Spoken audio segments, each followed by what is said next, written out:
कभी भी अध्यात्म की ओर, मेडिटेशन की ओर उन्होंने ध्यान आकृष्ट किया था। जब देश की आज़ादी चल रही थी तो उन्होंने कहा था कि कोई भी धर्म के आधार पर किसी भी तरह की हम उन्नति नहीं कर सकते हैं। उन्होंने कहा कि तमाम देवी देवताओं की मूर्तियां को नदी में फेंक दो और उसके बाद एक साथ मिलकर तुम आज़ादी की लड़ाई लड़ सकते हो। उन्होंने मेडिटेशन की बात की थी, ध्यान की बात की थी।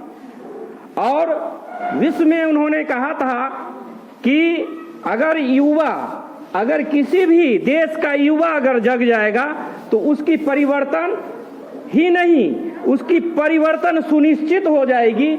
ये हमारे स्वामी विवेकानंद जी की स्लोगन थी।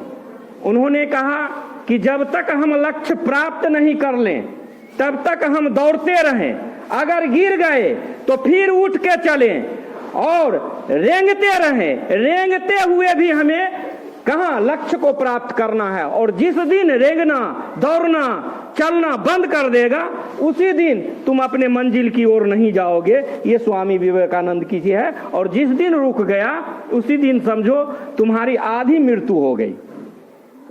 इसलिए हमेशा चलते रहना चाहिए। किसको चलते रहना चाहिए? तो जो इस लक्ष्य की ओर चल रहा है, युवा संवर्ग के लोग हैं, वो आगे चलते रहना चाहिए। इसलिए कहा गया है कि इनके लिए कहता है कि हिंदू बनना है तो स्वामी विवेकानंद बनो, अगर मुसलमान बनना है तो अबुल कलाम बनो, और नहीं वो दोनों में से कुछ नहीं बन पाया तो एक अच्छा इंसान बनो। तो उनका यही था कि जिस तरह जब तक इंसानियत नहीं होगी हम किसी भी देश का, किसी भी वर्ग का, किसी भी समुदाय का हम उन्नति नहीं कर पाएंगे। इसलिए एक इंसान ही है जो सभी का दर्द और दुख जानेगा और आगे बढ़ेगा। रेल सड़क दुर्घटना में सबसे बड़ी बात होती है